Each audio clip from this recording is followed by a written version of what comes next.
محمد عول عبد الله نور waxaan halkan kaga hadlayaa jawaabo iyo hadallo ka soo baxayay odayaasha reer Hargeysa qayb ka mid ah oo waliba beesha madaxweynaha ah waxay isticmaalayeen hadal aan xogna ahayn xogogaalnimana ahayn garnaqna ahayn ee gardaraa waxay lahaayeen beesha biciide ayaa khaldan beelaha kale ee Soomaaliland way saxsan yihiin arrintaasi waa arrin gardaracada waxay lahaayeen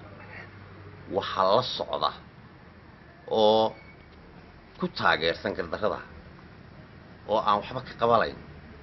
wasiirka arrimaha gudaha Maxamed Kaahin Axmed waxaanu leenahay madaxweynaha jamhuuriyadda Soomaaliland Muuse Biixi Cabdi haddii hadalka beeshiisa ka soo baxaya uu yahay mid uu la qabo hadduu yahay mid uu la qabo hadalka gardarada iska hadal looma baahna iska sheekayn looma baahna waxa loo baahan yahay xog iyo xirfad in lagu hadlo marka la hadlayo hadduu madaxweynuhu la qabo dee haddaanu tallaabo ka qaadin waxaan leenahay haddii aan wasiirka arrimaha gudaha aanu joogin wasaaradda arrimaha gudaha waxaanu aaminsanahay 4 bilood Muuse Biixi Cabdi madaxweyne kama ahaadeen dalka isagaa ku hayaanu leenahay wuxuu u eexday wasiirka arrimaha gudaha dhammaan beelaha kale wuxuuna ka eexday habar jeclo wuxuu ka seexday reer Sanaag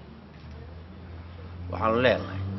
oo sabaysay aan leeyahay oo aan nacnac leeyahay wili curadadiinaan birtii cadow la taabsiinay coomaadahan idinku cunin ceedin laba week waydinaana baranay waynu isbarad doonaa sibaa u soo qamaamaysaan idinka taasaan idin leeyahay madaxweynaha waxaan leeyahay xaaladda markay ka hadlayaan odayaal dhaqan oo beel kale ka soo jeeda oo aan labada beelood dhex u ahayn oo aan dhexdhexaad u ahayn oo aan dawladnimada tixgelinayn oo aan dadka dhexdhexaad u ahayn oo aan waxa dhacay xog ka hayn oo ay beeshaadu saa u hadlayso waxaan u arkaa aqoon daraan kala haysa aqoon daro waa beel aan dhexdhexaadi karin madaxweyne beeshaadu talena kuguma kordhi karto tusmana kuma sii karto dalkana adiga mas'uulka ah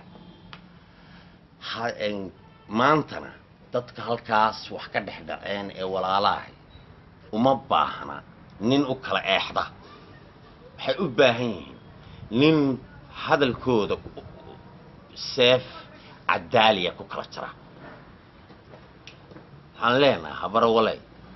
khaasatan beesha Sacad Muuse waxaan leenahay hadalka caadaysateen ee idinka soo baxaya midaa wanaag ku gaaraysan maaha midaa wanaag uga jeedaan maaha waa mid ku salaysan jariimo iyo xumaan Somaliland u soo hoyda waxaan hadalka kaga baxayaa madaxweyne adigaanu go'aan ka sugaynaa kuwa isku dirka wada ee adiyada wada ee eexda wada ee sabaysi ku jiro inaad tallaabo ka qaado adaanu kaa sugaynaa annagu axna oramayno uxna oramayno mana cataabno dhaqanno uma lihin inaanu cataabno ummad oo dhami haddii ay naga gardaran tahay ma cataabno gardaraanu aragnaa qaawan arrintaa madaxweyne adigaanu jawaab kaa sugaynaa madaxweyne annagu waxaanu aragnaa waxaanu kala garalayn beeshaadu dee garxeej iska baqayso